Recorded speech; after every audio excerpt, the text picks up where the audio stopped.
வணக்கம். இன்னைக்கு உங்களுக்காக கதை சொல்ல வந்திருப்பது வியல் உங்கள் சகி. இன்னைக்கு நம்ம பார்க்க போற கதையின் பெயர் வள்ளிமலை. கதைக்குள்ள போலாமா? நுரை பொங்கும் காஃபியை டேபிளின் மீது கொண்டு வந்து வைத்துவிட்டு சென்றான் சர்வர். கோபி அதை எடுத்து குடித்து கொண்டே ஜன்னல் வழியே பார்த்தான். பனிக்கால மாலை நேரம். ஏற்காடு மிகவும் ரம்யமாக தெரிந்தது. ஜன்னல் கண்ணாடிகளில் பனி படர ஆரம்பித்து விட்டன.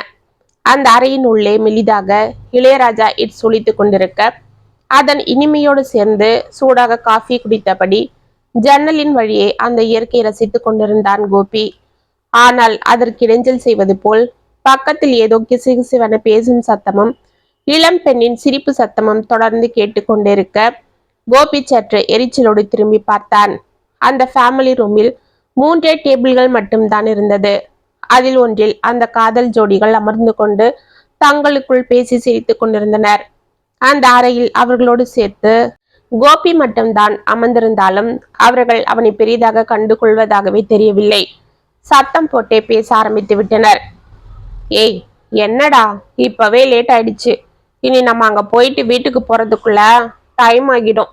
பனிக்காலம் வேற, அப்புறம் ரொம்ப இருட்டிடும் என்று சினிங்கினாள் அந்த பெண். ஏய், பரவாயில்லம்மோ, நம்ம மீட் பண்றதே வாரம் 1 நாளோ 2 நாளோ தான். அப்புறம் உனக்கு எக்ஸாம் வேற வந்துடும். இதுக்கப்புறம் நம்ம மீட் பண்ண எத்தனை நாள் ஆகுமோ, அது வேற தாங்கிறது போல என்றவள் காதில் ஏதோ கூறினான். அந்த பெண் விட்கத்தால் சிரிக்க, அதுக்கு அந்த இடம் தான் சரியா இருக்கும். அங்க யாரும் வரமாட்டாங்க. தனிமையான இடம். இந்த பனிக்கால மாலை நேரத்துல என் காதலியோட அப்படி ஒரு இடத்துல நான் இருந்தேனா என் மனசு எவ்வளவு சந்தோஷப்படும் தெரியுமா? இதெல்லாம் நான் தினமும் கனவுல பாக்குற விஷயம். இன்னைக்கு நிஜமாவே நடக்க போகுதுன்னு நினைச்சு பார்க்கும்போது எனக்கு எப்படி இருக்கு தெரியுமா? ப்ளீஸ் டியர், சொன்ன புரிஞ்சுக்கோ என்று கெஞ்சினான். அவள் மீண்டும் வெட்கத்தால் சிரித்து கொண்டே அவனை பார்த்து கொண்டிருந்தாள். இதையெல்லாம் கேட்டுக்கொண்டிருந்த கோபி மெதுவாக எழுந்து சென்று அவர்களுக்கு எதிரே இருந்த சேரில் அமர்ந்தார். அவன் இருவரும் திடுக்கிட்டு பார்த்துவிட்டு ஒருவரை ஒருவர் பார்த்து கொண்டனர். சரி வாமு போலாம் என்று அவன் எழுந்து கொள்ள, தம்பி, நான் உங்ககிட்ட கொஞ்சம் பேசணும், உட்காரீங்களா என்றான் கோபி. அவனை ஒன்றும் புரியாமல் பார்த்து கொண்டே, நீங்க யார் சார்? எதுக்கு என்கிட்ட பேசணும்? என்ன பேசணும் என்று பதட்டத்தோடு கேட்டான் அந்த இளைஞன். முதல்ல உட்காருங்க, அப்புறம் சொல்றேன். நீங்களும் தம்மா என்று அந்த பெண்ணை பார்த்தான். இருவரும் ஒன்றும் புரியாமல் அவனை பார்த்தவாறே சேரில் அமர்ந்தனர். இருவரையும் உற்று பார்த்து கொண்டிருந்த கோபி, நீங்க 2 பேரும் லவ்வர்ஸா என்று கேட்டான்.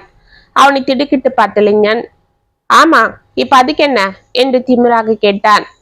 இருப்பா, எதுக்கு கோவப்படுற? ஆமா, 2 பேரும் படிக்கிறீங்களா? ஆமா, பிகாம் ஃபைனல் இயர் என்றாள் அந்த பெண். சரி, உங்க பேரு? ஏன் சார், எதுக்கு இதெல்லாம் கேக்குறீங்க? இருப்பா, சொல்றேன், முதல்ல உங்க பேரை சொல்லுங்க. என் பேர் அட்சியா, இவர் பேர் மிதுன். எங்க பேரை தெரிஞ்சுக்கிட்டு என்ன பண்ண போறீங்க? எங்க பேரண்ட்ஸுக்கு சொல்ல போறீங்களா? தாராளமா சொல்லுங்க. வேணும்னா நானே கூட அவங்க ஃபோன் நம்பரை கொடுக்குறேன். எங்க 2 பேர் ஃபேமிலியும் ரொம்ப வருஷமா நல்ல பழக்கம்தான். நாங்க காதலிக்கிறது கூட அவங்களுக்கு நல்லாவே தெரியும். சரி, அப்ப எதுக்கு நீங்க இன்னைக்கு தனியா எங்கேயோ போய் சந்திச்சுக்கணும்? உங்க வீட்லயே சந்திச்சு பேசிக்கலாமே என்று சிரித்தான் கோபி. சார், அது எங்க இஷ்டம், எங்க பர்சனல். நாங்க பேசினதை நீங்க ஒட்டு கேட்டதே தப்பு. அதுலயும் அதை பத்தி எங்க கிட்ட கேட்டுட்டு வர இருக்கீங்களா? இப்பவே நான் போலீஸுக்கு கால் பண்றேன் பாருங்க என்றாள் அந்த பெண் துடுக்காக. அப்படியா? ரொம்ப கஷ்டப்படாதம்மா, நானே இன்ஸ்பெக்டரோட பர்சனல் நம்பரே கொடுக்குறேன் என்று பாக்கெட்டில் இருந்து தனது ஐடி கார்டை எடுத்து டேபிள் மீது வைத்தான் கோபி. அதை உற்று பார்த்து இருவரும் திடுக்கிட்டனர். சார், நீங்க போலீஸ் இன்ஸ்பெக்டரா என்று வாயை பிளந்தான் மிதுன். ஆமா என்று கூறிக்கொண்டே அந்த ஐடி கார்டு எடுத்து மீண்டும் பாக்கெட்டில் வைத்து கொண்டான். சார், சாரி சார், நீங்க போலீஸ்ன்னு தெரியாம. சரி, அதெல்லாம் இருக்கட்டும். இப்ப சொல்லுங்க, நீங்க 2 பேரும் இப்ப எங்கேயோ தனிமையான இடத்துக்கு போறேன்னு பேசிட்டு இருந்தீங்களே, எங்க போறதா இருக்கீங்க என்று கேட்டான். சார், அது இங்க பக்கத்துல ஒரு ரோஸ் கார்டன் இருக்கு, அதை தாண்டி போனா அங்க என்று மிதுன் முடிப்பதற்குள், அங்க ஒரு காடு போல ஒரு இடம் இருக்கும். அந்த இடத்துல ஆள் நடமாட்டம் இருக்காது. அங்க போய் இன்னத்துக்கு தனியா உட்காந்து பேச போறீங்க, அதுதானே என்று சற்று கடுமையாக கேட்டான். அது சார் என்று இருவரும் தடுமாற, இதோ பாருங்கப்பா, நீங்க பெரிய பசங்க தான். மேஜர் தான். இப்ப உங்களுக்கு காதலிக்கிற வயசு தான். இதுலலாம் நான் தலையிட முடியாது. ஆனா அதுக்காக கல்யாணத்துக்கு முன்னாடி இப்படி தனிமையில சந்திச்சுக்கிறதும் காதல கொண்டாடுறன்ற பேர்ல உயிரை விட்டுடாதீங்க என்றான் கோபி. இதை கேட்டு இருவரும் திடுக்கிட்டு அவனை பார்க்க, என்ன அப்படி பாக்குறீங்க? இப்படி காதல் பண்றோம், தனிமையில சந்திச்சு பேசிக்கிறோம், எங்க காதல பரிமாறிக்கிறோம்னு ஆபத்தான இடத்தை தேடி போய் நிறைய பசங்க முட்டாள்தனமா ஆபத்தை தேடிக்கிறாங்க. சார், என்ன சொல்றீங்க? நாங்க ஏதோ தப்பு பண்ண போறோம்னு நினைச்சு நீங்க எங்களை வேற மாதிரி நினைக்கிறீங்க. நாங்க அப்படிப்பட்ட பசங்க இல்ல. நாங்க உண்மையா காதலிக்கிறோம். Shut up. அப்படி உண்மையா காதலிக்கிறவங்க நேரில தான் சந்திச்சு பேசிக்கணும்னு இல்ல, அதுவும் தனிமையான இடத்துல. இதோ பாருங்க, நான் உங்களை தப்பு பண்ணதான் அங்க போறீங்கன்னு சொல்ல வரல. ஆனா அந்த மாதிரி இடத்துக்கு எல்லாம் போனா தானா அதுக்கு மனசு தூண்டிவிடும். அது மட்டும் இல்ல, அந்த இடத்துல என்ன வேணாலும் ஆபத்து இருக்கலாம். இது போல நாங்க நிறைய கேஸுங்களை பாக்குறோம். அவ்வளவு ஏன், ஒரு வருஷம் முன்னாடி கூட அப்படி ஒரு கேஸ் இதே ஏற்காடு பக்கத்துல நடந்தது. நான் தான் அந்த கேஸ இன்வெஸ்டிகேஷன் பண்ணேன். அந்த குற்றவாளியை கண்டுபிடிச்சேன். அதுல இறந்தவங்களும் உங்களை போல பசங்க தான் என்றான் கோபி. அந்த குளுமையான அறையிலும் அவர்கள் இருவருக்கும் குப்பனை வெறுத்தது. சார், என்ன சொல்றீங்க என்று பயத்தோடு கேட்டாள் அக்ஷயா. ஆமாம்மா, வேணும்னா நான் உங்களுக்கு அதை பத்தி சொல்றேன். எனக்கு நேரமானாலும் பரவாயில்ல, நீங்க அதை பத்தி தெரிஞ்சுக்கிறது தான் நல்லது. அதுதான் இப்ப ரொம்ப முக்கியம் என்று பயங்கரமான பீடிகையுடன் ஆரம்பித்தான் கோபி. அப்ப எனக்கு இங்க ஏற்காடு பக்கத்துல வள்ளிமலை கிராமத்துலதான் போஸ்டிங் போட்டிருந்தாங்க. போஸ்டிங் என்னவோ வள்ளிமலை கிராமமா இருந்தாலும் எங்க ஸ்டேஷன் ஊருக்கு எல்லையில தான் இருக்கும். அதாவது 10 கிலோமீட்டர் தள்ளி. அந்த கிராமம் சின்ன கிராமம், ஒரு 200 குடும்பம் தான் வசிக்கிற ஊரு. அந்த கிராமத்துக்கு அந்த பக்கம்தான் வள்ளிமலை காடு இருக்கு. அந்த காட்டு பகுதியில ரொம்ப அடர்த்தியான மரங்கள் செடிங்கள்லாம் இருக்கிறதால அந்த பக்கம் அவ்வளவா யாரும் போக மாட்டாங்க. ஏன்னா பெரிய மிருகம் ஏதாவது இருக்கும்னு பயம். எப்பயாவது அந்த கிராமத்து பொம்பளைங்கெல்லாம் ஒன்னா சேர்ந்து விறகு எடுக்க போவாங்களாம். பழைய ஆளுங்க, வயசானவங்க, தைரியசாலிங்க தனியா கூட அப்பப்போ போறதுண்டு. அந்த கிராமத்துல ஸ்கூல் மட்டும்தான் இருந்தது. ஆனா காலேஜுக்கு அங்க இருக்கிற பசங்க இங்கதான் வரணும். அதாவது 30 கிலோமீட்டர் தள்ளி பஸ்ல வரணும். இப்படிப்பட்ட ஒரு ஊர்ல எனக்கு போஸ்டிங் போட்டிருந்தாங்க. நான் வந்து டியூட்டியில சேர்ந்த ஒரே வாரத்துல ஒரு பயங்கரமான கேஸ் வந்தது. என்ன சார் அது என்று இருவரும் ஆவலாக கேட்டனர். ஒரு நாள் சாயங்காலம் நான் டியூட்டி முடிஞ்சு கிளம்பிட்டு இருக்கும் போது ஒரு ஆள் தலை தெறிக்க ஓடி வந்தான். அவனை பார்த்தா ஏதோ பேய் அரைஞ்சது போல இருந்தது.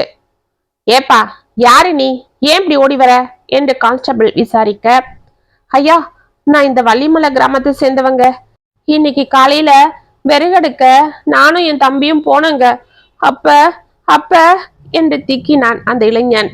அவனை உள்ளிருந்து பார்த்து கொண்டிருந்த கோபி மெதுவாக எழுந்து வெளியே வர, அப்ப என்னப்பா, என்னாச்சு என்று சலிப்போடு கேட்டு கொண்டிருந்தார் கான்ஸ்டபிள். இருங்க எழுமல, ஏன் அப்படி அவனை எரிஞ்சு விழறீங்க?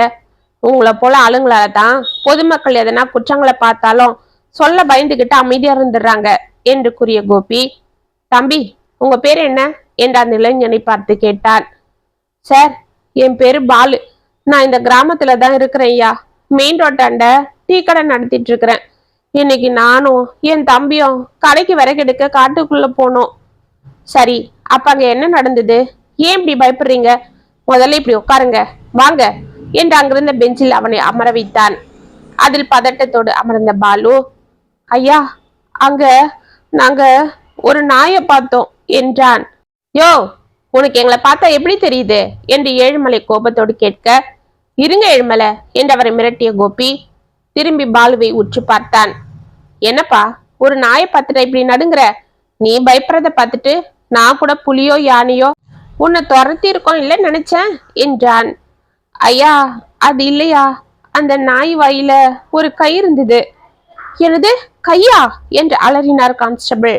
கோபி அவனை உற்று பார்த்து கொண்டே, என்ன பாலு சொல்ற? கையா? என்ன கை என்று கேட்டான். ஐயா, அது ஒரு பொம்பளை பொண்ணு கையா என்று தேம்ப ஆரம்பித்தான் பாலு.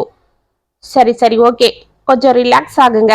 கான்ஸ்டபிள், அவருக்கு குடிக்க தண்ணி கொடுங்க என்று கூறிவிட்டு சேகர் என்று அங்கிருந்த மற்றொரு கான்ஸ்டபிளை அழைத்தான்.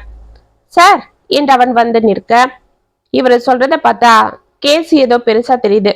முதல்ல நாங்க ஸ்பாட்டுக்கு போறோம், நீங்க ஆம்புலன்ஸ்க்கு ஏற்பாடு பண்ணிட்டு வந்துடுங்க என்று பாலுவை அழைத்து கொண்டு அந்த வள்ளிமலை காட்டிற்கு சென்றார்.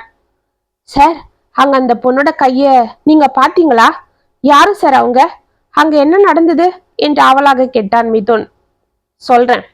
நாங்க அங்க போய் அந்த ஆள் சொன்ன இடத்துல பார்த்தோம். அங்க ஒண்ணுமே இல்ல. கொஞ்ச தூரம் தேடி போனோம். ஏதோ பயங்கரமான ஸ்மெல் வந்தது. எங்க குடலே வெளியில வந்துடும் போல இருந்தது. கடகடன்னு ஓடி போய் அந்த ஸ்மெல் வந்த இடத்துல பார்த்தோம். அங்க என்ன சார் இருந்தது என்று சாரி நுனிக்கு வந்து அமர்ந்து கேட்டாள் அக்ஷயா. அங்க ஒரு 20 வயசு பொண்ணோட உடம்பும் ஒரு 22 வயசு பையனோட உடம்பும் ரொம்ப சிதிலமா இருந்தது. அட கடவுளே என்று இருவரும் சாரில் சாய்ந்தனர். அந்த உடம்ப பார்த்தா ரொம்ப டீகம்போஸ் ஆகி இருந்தது. அதாவது அவங்க இறந்து ஒரு வாரத்துக்கு மேல ஆகியிருக்குன்னு தோணுச்சு. உடனே நாங்க அந்த உடம்ப ஆம்புலன்ஸ்ல ஏற்றி அனுப்பிட்டோம். பக்கத்துல ஏதாவது தடையும் கிடைக்குமான்னு தேடி பார்த்தோம். எதுவும் சரியா கிடைக்கல. அவங்க பேக் மட்டும் இருந்தது. அதுல இருந்த நோட்டை பார்த்துட்டு அவங்க பேரு சுமதி சங்கர்னு கண்டுபிடிச்சிட்டோம். ஆனா வேற எதுவும் கிடைக்கல. கொஞ்ச தூரம் போய் பார்த்தப்ப ஒரு பூச்சி மருந்து பாட்டில் இருந்தது. அதாவது செடிகளுக்கு போடுவாங்களே, அதுவா சார் என்று கேட்டான் மிதுன். ஆமா. அப்ப அது சூசைட் கேஸா சார் என்றாள் அக்ஷயா. நாங்களும் அப்படிதான் யோசிச்சு அந்த பேகு, அந்த பாட்டில், கொஞ்ச தூரத்துல கிடைச்ச அந்த பையனோட ஒத்த செருப்பு எல்லாம் ஃபரன்சிக் அனுப்பிட்டு அந்த பசங்களை பத்தி விசாரிக்க நான் கிராமத்துக்குள்ள போனேன். அவங்க யாருன்னு தெரிஞ்சுதா சார்? தெரிஞ்சுது. அவங்க அந்த கிராமத்தை சேர்ந்த பசங்க தான். உங்களை போலதான். அவங்க அப்பா அம்மாவும் கூட ஃபேமிலி ஃப்ரெண்ட்ஸுங்க. பக்கத்து பக்கத்து வீடு தான். ஆனா அவங்க 2 பேரண்ட்ஸுமே பசங்க இப்படி தற்கொலை பண்ணிக்கிட்டாங்கன்னு தெரிஞ்சும் கூட அவ்வளவா வருத்தப்படல. ஏன் சார்? அது எனக்கும் அப்ப ஆச்சரியமா தான் இருந்தது. ஈவன் அவங்க காணாம போய் ஒரு வாரம் ஆகியும் அவங்கள அவங்க பேரண்ட்ஸ் தேடவும் இல்லை, போலீஸ்லயும் கம்ப்ளீட் பண்ணல. ஏன் சார்? நானும் அந்நேரம் விசாரிச்சா அவங்க அதை பத்தி ஒன்றும் சரியா சொல்லல. சரி, ஏதோ காதல் விவகாரம், வீட்டுல எதிர்ப்பு தெரிவிச்சிருப்பாங்க, அதனாலதான் அவங்க காட்டுக்குள்ள போய் தற்கொலை பண்ணிட்டு இருப்பாங்கன்னு நானும் அன்னைக்கு இது சூசைட் கேஸ் தான் இருக்கும்னு ஃபைலை க்ளோஸ் பண்ண முடிவு பண்ணிட்டேன். ஆனா 2 நாள் கழிச்சு போஸ்ட்மார்ட்டம் ரிப்போர்ட் வந்ததுக்கு அப்புறம் தான் இந்த கேஸோட திசையை மாறிச்சு என்றான் கோபி. சார், என்ன சொல்றீங்க என்று இருவரும் ஒரு சேர கேட்க, ஆமா, அந்த ரிப்போர்ட்ல அந்த பெண் சாகறதுக்கு முன்னாடி கற்பழிக்கப்பட்டிருக்கிறதாகவும் அவங்க 2 பேருமே தலையில கட்டையால் அடிச்சு பலமா தாக்குனதாலதான் அவங்க இறந்திருக்கிறதாகவும் இருந்தது. அட கடவுளே என்று அலறினாள் அக்ஷயா. சார், அப்புறம் நீங்க என்ன பண்ணீங்க? நாங்க உடனே அவங்க அப்பா அம்மாவை தான் முதல்ல போய் பார்த்தோம். சார், என்ன சொல்றீங்க? எங்க பசங்களை கட்டையால் அடிச்சு கொலை பண்ணிருக்காங்களா? அதுங்க ஏதோ எங்க பேச்ச கேட்காம வீட்டை விட்டு ஓடி போயிடுச்சுங்கன்னு தானே நினைச்சு கோவமா இருந்தோம். 2 நாளைக்கு முன்னாடி நீங்க வந்து அவங்க செத்துட்டாங்க, பக்கத்துல விஷ பாட்டில் கிடக்கு, அவங்க தற்கொலை பண்ணிட்டு இருப்பாங்கன்னு நினைக்கிறோன்னு சொல்லும் போது கூட எங்க மேல நம்பிக்கை இல்லாம இப்படி பண்ணிட்டாங்களேன்னு கோவமா இருந்தோம். ஆனா இப்ப வந்து அவங்கள யாரோ கொலை பண்ணி இருக்கிறதா சொல்றீங்களே சார். எங்க பிள்ளைங்க யாருக்கு என்ன பண்ணாங்க? எதுக்கு சார் அவங்கள கொலை பண்ணணும் என்று கதறினர் நால்வரும். இதோ பாருங்க, நீங்க அவங்கள பத்தி எதனா சொன்னாதான் நாங்க மேற்கொண்டு இந்த கேஸை கண்டுபிடிக்க முடியும். தயவு செஞ்சு உண்மையை சொல்லுங்க. உங்க பசங்க 2 பேரும் ஒருத்தருக்கு ஒருத்தர் காதலிச்சாங்களா? நீங்க ஏதாவது அதுக்கு எதிர்ப்பு தெரிவிச்சீங்களா என்று கேட்டான் கோபி. சார், நாங்க 2 குடும்பமும் இந்த கிராமத்துல காலகாலமா ஒண்ணுமா இருந்தவங்க. சின்ன வயசுல இருந்தே அதுங்க 2ம் சேர்ந்தேதான் விளையாடுங்க, படிக்குங்க, வளர்ந்தோம் ஒன்னாதான் சுத்திட்டு இருந்ததுங்க. இவங்க புள்ள படிக்கிற காலேஜ்லயே தான் என் பொண்ணையும் நாங்க சேர்த்து விட்டோம். ஒன்னாதான் தினமும் காலேஜுக்கு பஸ்ல போவாங்க வருவாங்க. அவங்க பழக்கத்தை பார்த்து நாங்களும் பெருசா ஒன்றும் சந்தேகப்படல. ஆனா போக போக எங்களுக்கு சந்தேகம் வந்து விசாரிச்சோம். அப்பதான் அவங்க 2 பேரும் காதலிக்கிறாங்கன்னு தெரிஞ்சுது. 4-5 தலைமுறையா நட்போட இருந்த குடும்பம் இப்ப இந்த காதலால மனசு சங்கடப்பட்டுட கூடாதுன்னு முதல்ல வேண்டான்னு சொன்னோம். அதுவும் இல்லாம எங்க பரம்பரையில காலேஜ் எல்லாம் யாரும் படிச்சதே இல்லை, வெளியில வேலைக்கும் போனதில்லை. இதுங்க தான் முத காலேஜுக்கு போய் படிச்சதே. சரி, இதுங்களாவது தலையெடுத்து 4 விஷயத்த தெரிஞ்சுக்கொண்டு பார்த்தா இப்படி காதல் கத்திரிக்கான்னு சுத்துதுங்களேன்னு நாங்க கொஞ்சம் கண்டிச்சோம். ஆனா அதுங்க கேட்கல, அழுது அமக்கலம் பண்ணிடுச்சுங்க. சரின்னு நாங்க ஒத்துக்கிட்டோம். ஆனா முதல்ல படிப்ப முடிங்க, அப்புறமா நாங்களே உங்களுக்கு கல்யாணத்தை பண்றோம்னு சொன்னோம். ஆனா அதுங்களுக்கு எங்க மேல நம்பிக்கை இல்லைனாலும் ஏதோ எங்க பேச்சுக்கு மரியாதை கொடுத்து ஒண்ணுக்கு ஒண்ணு பேசிக்காம தனித்தனியா காலேஜுக்கு போயிட்டு வந்துகிட்டு தான் இருந்தாங்க. நாங்களும் சரி நம்ம பேச்சுக்கு அதுங்க மதிப்பு கொடுக்கும்போது நாமளும் இறங்கி வந்து அவங்க கல்யாணத்தை நடத்திடலாம், முதல்ல படிச்சு முடிக்கட்டும்னு அமைதியா இருந்தோம். ஆனா அதுக்குள்ள என்ன கண்ணீர் வடித்தாள் சுமதியின் தாய். என்ன சரி இது குழப்பம்? அவங்க பேரண்ட்ஸ் தான் கல்யாணத்துக்கு ஒத்துட்டு இருக்காங்களே, அப்புறம் எதுக்கு அவங்க தனியா அந்த காட்டுக்குள்ள போகணும்? அங்க எதுக்கு தற்கொலை பண்ணிக்கணும் என்று கேட்டான் மிதுன். ஏய் மிதுன், அதுதான் கொல்லன்னு சார் அப்பவே சொன்னாரே, அப்புறம் ஏன் திரும்பவும் தற்கொலைன்னு சொல்ற என்றவனை இடித்தாள் அக்ஷயா. ஆமா இல்ல, நான் மறந்துட்டேன். ஆமா, அந்த பசங்க தற்கொலை பண்ணிக்கலன்னா யாரு சார் அவங்கள கொலை பண்ணியிருந்தாங்க? அது எப்படி நீங்க கண்டுபிடிச்சீங்க? இப்படி எந்த தடையுமே இல்லாம எப்படி அந்த கொலையாளிய நீங்க கண்டுபிடிச்சீங்க என்று ஆவலாக கேட்டான் மிதுன். அதுதான் இந்த கேஸோட சிக்கலே. இப்படி எந்த தடையமும் இல்லாம எப்படி இந்த கேஸை கண்டுபிடிக்கிறதுன்னு நாங்க மண்டையை பிச்சுக்கிட்டோம். அப்பதான் நான் அந்த இடத்துக்கு போய் ஏதாவது ஒரு தடைமாவது கிடைக்குதான்னு நல்லா தேடி பார்த்தேன். அப்போ ஒரு மரத்தடியில என் காலில் ஏதோ தட்டுப்பட்டது. அது என்னன்னு பார்த்தேன். அது ஒரு ரிஸ்ட் வாட்சோட செயின். அதோட ஒரு பகுதி செயின் மட்டும் இருக்கு, இன்னொரு பகுதியோட அந்த வாட்ச் அங்க இல்ல. அதை எடுத்துக்கிட்டேன். ஆனா இதை மட்டும் வச்சு எதுவும் செய்ய முடியாது. அந்த பசங்களோட மொபைல் போன் கிடைச்சாதான் ஏதாவது நம்ம கண்டுபிடிக்க முடியும்னு தீர்மானத்துக்கு வந்தோம். அந்த காட்டையே அலசிட்டோம். ஆனா எங்கேயும் அந்த போன் கிடைக்கல. ஒருவேளை கொலையாளி அந்த போன்களை கொண்டு போயிருக்கலான்னு யோசனை பண்ணி அந்த 2 போன்ல ஒன்னாவது ஆன் ஆகுதான்னு நாங்க பாத்துக்கிட்டே இருந்தோம். அன்னைக்கு ராத்திரி அந்த மொபைல்ல ஒண்ணு ஆன் ஆச்சு. உடனே நாங்க அதை ட்ரேஸ் பண்ணி அந்த இடத்துக்கு போனோம். ஏற்காடுல ஒரு பார்க் வாட்ச்மேன் தான் அந்த போனை வச்சிட்டு இருந்தான். அவனை பிடிச்சு விசாரிச்சோம். அவன் என்ன சொன்னான்? அந்த போனை அவன் ஃப்ரெண்டு தினகர் என்றவனுக்கு அந்த காட்டுல கிடைச்சதாகவும் அதை இவனுக்கு கம்மியான விலைக்கு வித்ததாகவும் சொன்னான். உடனே அவன் கிட்ட அந்த தினகரோட அட்ரஸ வாங்கிக்கிட்டு போனோம். அது அந்த வள்ளிமலை பக்கத்துல இருக்கிற ஒரு ஃபார்ம் தான். அந்த ஃபார்ம்ல தான் அந்த ஆள் வேலை பார்க்கறாருன்னு தெரிஞ்சுது. உடனே நாங்க போய் அந்த ஓனர் விமல் கிட்ட அந்த தினகரை பார்க்கணும்னு சொன்னோம். அவர் என்ன விஷயம்னு விசாரிச்சாரு. நாங்க இந்த கொலையை பத்தி சொல்லி தினகர மேல இருக்கிற சந்தேகத்தை சொன்னோம். ஆனா அந்த முதலாளி விமல் தன்னோட வேலைக்காரன் ரொம்ப நல்லவன், அவன் கண்டிப்பா அப்படி செய்யறவன் இல்ல, அவனை நீங்க சந்தேகப்படாதீங்கன்னு ரொம்ப சப்போர்ட்டா பேசினாரு. சரி, அப்படியே இருந்தாலும் இதுல அந்த தினகருக்கும் சம்மந்தம் இருக்கிறதால நாங்க அவரை விசாரிச்சுதான் ஆகணும். அந்த மொபைலை பத்தி அவர்கிட்ட கேட்டுதான் ஆகணும். அவர் எதனா சொன்னாதான் எங்களால மேற்கொண்டு எதுவும் செய்ய முடியும். அதனால அவரை கூப்பிடுங்க என்றான் கோபி. சரி சார், இப்படி உட்காருங்க என்று கூறிவிட்டு போன் செய்து தினகரை வரவழைத்தான் விமல். அவனை கோபி ஏற இறங்க பார்க்க தினகருக்கு முகமெல்லாம் குப்பன வேத்திருந்தது. அதை கவனித்த கோபி அருகிருந்த கான்ஸ்டபிள் ஏழுமலையிடம் ஜாடை காட்டினான். ஓகே சார் என்று கூறிவிட்டு ஏழுமலை தினகரை அழைத்து சென்று வண்டியில் ஏற்றினார். சார், என்ன இது? ஏதோ விசாரிக்கணும்னு சொல்லிட்டு குற்றவாளி போல அவனை வண்டியில் ஏத்துறீங்க என்று பதறினான் விமல். மிஸ்டர் விமல், குற்றவாளியை கண்டுபிடிக்கிற வரைக்கும் நாங்க சந்தேகப்படுறவங்களெல்லாம் ஸ்டேஷனுக்கு கூட்டிட்டு போய் தான் விசாரிப்போம் என்று கூறிவிட்டு கடகடவென சென்று வண்டியில் ஏறினான் கோபி. ஸ்டேஷனில் அவர்கள் எவ்வளவோ கேட்டு பார்த்தும் தினகரிடமிருந்து ஒரே பதில் தான் வந்து கொண்டிருந்தது. அந்த மொபைல் போன் காட்டில் தனக்கு கிடைத்ததாகவும் அதை தனது நண்பருக்கு விற்றதாகவும் கூறிக்கொண்டிருந்தான். மற்றபடி அதை பற்றி எனக்கு எதுவும் தெரியாது என்று அவன் உறுதியாக கூறினாலும் அவனது பார்வையிலும் பேச்சிலும் சந்தேகம் வந்தது கோபிக்கு. சரி, ஓகே, அப்ப உங்க முதலாளி விமல் சொன்னது போல அந்த பசங்களை கொலை பண்ணது நீங்க தானே கன்ஃபார்ம் ஆயிடுச்சு என்றான் கோபி. சார், என்ன சார், அவர் எங்க தினகர கொலையாளின்னு சொன்னாரு? அவரு தானே சப்போர்ட்டா பேசினாருன்னு நீங்க சொன்னீங்க. அப்படியே இப்படி தினகர் கிட்ட போய் சொன்னீங்க. அப்படியே நீங்க சொல்லியிருந்தாலும் அவர் என்ன நம்பியா இருப்பாரு என்றான் மிதுன். அவன் நம்பிட்டான் என்றான் கோபி. சார், என்ன சொல்றீங்க?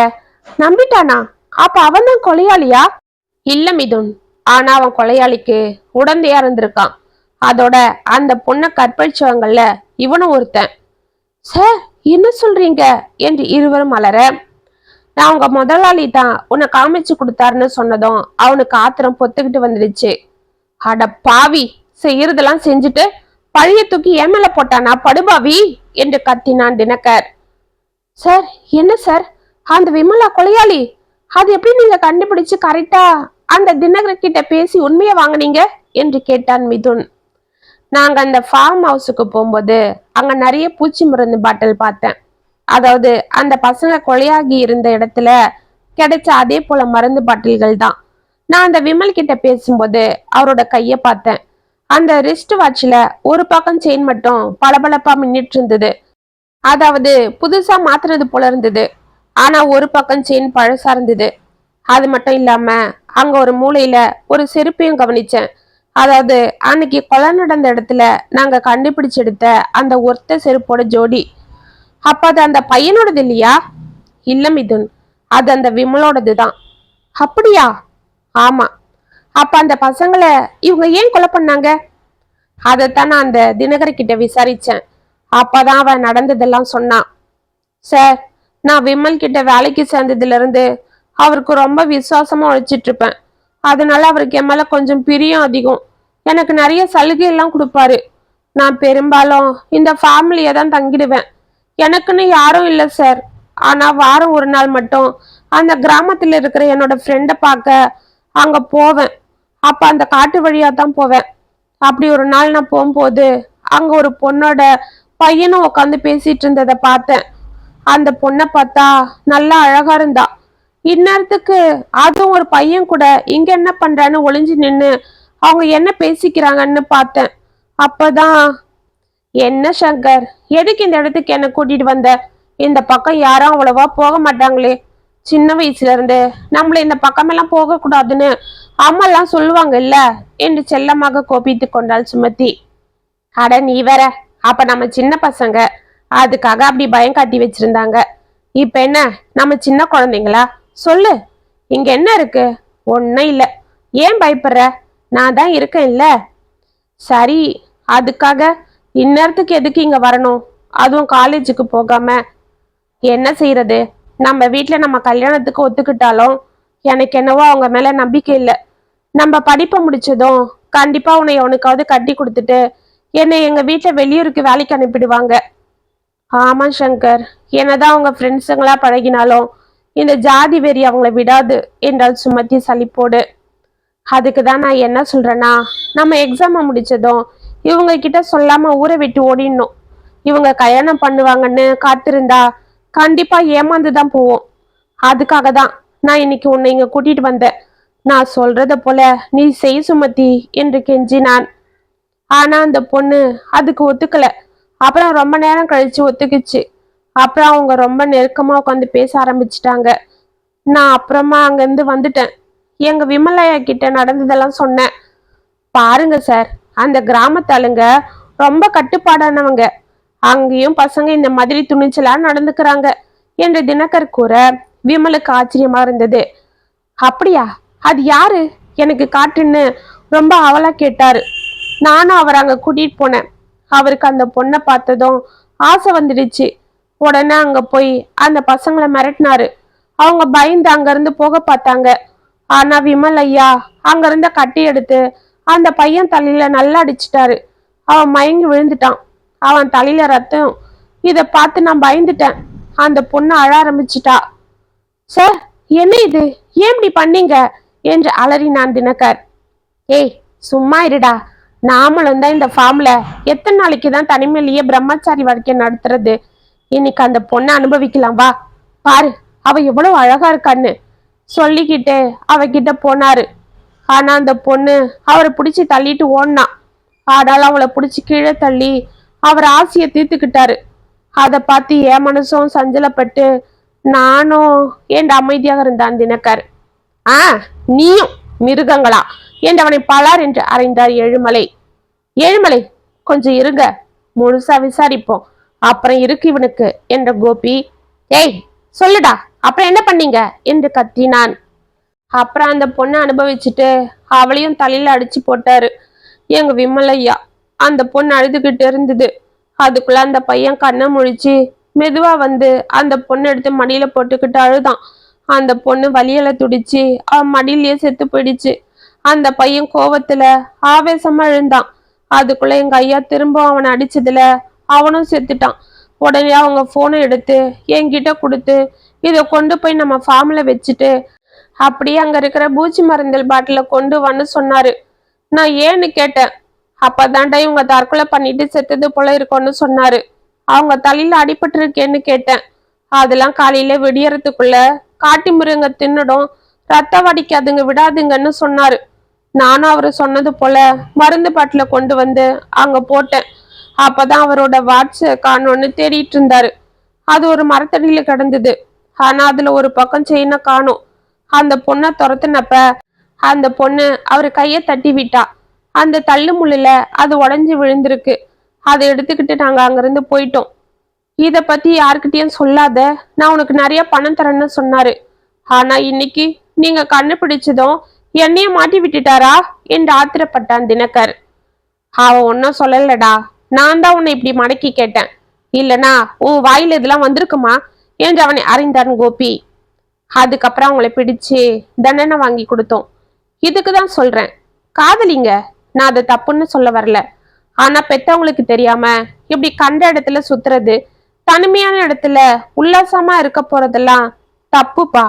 படிக்கிற வயசுல காதல் வருந்தான், நான் இல்லைன்னு சொல்லல. ஆனா யார் ஒருத்தர் அதை தள்ளி வச்சுட்டு தன்னோட படிப்புல கவனம் செலுத்தி ஜெயிக்கிறாங்களோ அவங்க வாழ்க்கையவே ஜெயிச்சிருவாங்க. முதல்ல படிங்க, அப்புறம் இந்த காதல் கத்திரிக்காலாம் பாத்துக்கலாம். இதுக்கெல்லாம் நிறைய டைம் இருக்கு. ஆனா படிக்கிற வயசுல படிக்கலன்னா அப்புறம் நீ என்னதான் தலைகீழா நின்னாலும் ஒன்னும் செய்ய முடியாது. நீங்க இப்படி எல்லாம் பண்றதால பாதிக்கப்படுறது யார் தெரியுமா? உங்களையே உலகமா நினைச்சு வாழ்ந்துட்டு இருக்கிற உங்க அப்பா அம்மா தான். அவங்க மேல நம்பிக்கை வைங்க. நீங்களே இந்த வயசுல பெரிய முடிவெல்லாம் எடுக்காதீங்க. அதுக்கு உங்களுக்கு வயசும் பத்தாது, அனுபவமும் பத்தாது. பெரியவங்க சொல்றாங்கன்னா அதுல 1000 அர்த்தம் இருக்கும் என்றான் கோபி. சார், சாரி சார், இப்பதான் நாங்க புரிஞ்சுக்கிட்டோம். இனிமேலும் இந்த மாதிரி தப்ப நாங்க பண்ண மாட்டோம். முதல்ல படிப்பை முடிச்சுட்டு ஒரு நல்ல வேலையை தேடி எங்க கரியர்ல ஜெயிக்கிறோம். அதுக்கப்புறம் பெரியவங்க கிட்ட சொல்லி நல்லபடியா கல்யாணம் பண்ணி எங்க காதலையும் ஜெயிக்கிறோம். அதுவரை இந்த மாதிரி தப்பெல்லாம் செய்ய மாட்டோம் என்றாள் அக்ஷயா. ஆமா சார் என்றான் மிதுன். Very good. இன்னிலிருந்து உங்க காதல மனசுக்குள்ள ஒரு ஊக்க மருந்தா போட்டு வைங்க. அதை நினைச்சு நினைச்சு நீங்க உங்க வாழ்க்கையில முன்னேறுங்க. அந்த காதல் உங்களை கண்டிப்பா சீக்கிரமா வாழ்க்கையில ஜெயிக்க வைக்கும். அதுக்கப்புறம் நீங்க கல்யாணம் பண்ணிக்கிட்டு வாழ்நாள் பூரா காதலிச்சுட்டே இருங்க. அதுவரை அது உங்க மனசுலயே பத்திரமா இருக்கட்டும். ஆல் தி பெஸ்ட் என்று கூறிக்கொண்டிருந்தார் கோபி. Thank you sir. கூடிய சீக்கிரம் எங்க அப்பா அம்மாவை கூட்டிட்டு எங்க கல்யாண பத்திரிக்கையோட உங்களை பார்க்க வரும் என்றான் மிதுன். கண்டிப்பா. அப்பனா இப்ப எங்க போறீங்க என்று கேட்டான் கோபி. இவளை கொண்டு போய் வீட்டுல பத்திரமா விட்டுட்டு நான் எங்க வீட்டுக்கு போறேன் சார் என்று சிரித்து கொண்டே கூறினான் மிதுன். ஆமா சார் என்று அக்ஷயாவும் சிரிக்க, வெரி குட் என்று சிரித்து கொண்டே வெளியே சென்று தனது வண்டியில் ஏறினான் கோபி. இத்துடன் வள்ளிமலை கதை முற்றும். உங்களுக்காக எழுதுன இந்த கதை உங்களுக்கு பிடிச்சிருந்தா கமெண்ட்ஸ்ல சொல்லுங்க, லைக் பண்ணுங்க, ஷேர் பண்ணுங்க, மறக்காம சப்ஸ்கிரைப் பண்ணிக்கோங்க. மீண்டும் நாளைக்கு வேற ஒரு சுவாரஸ்யமான கதையோட உங்களை சந்திக்கிறேன். அது வரைக்கும் இணைப்பிலே இருங்க. இப்படிக்கு வியல் உங்கள் சகி.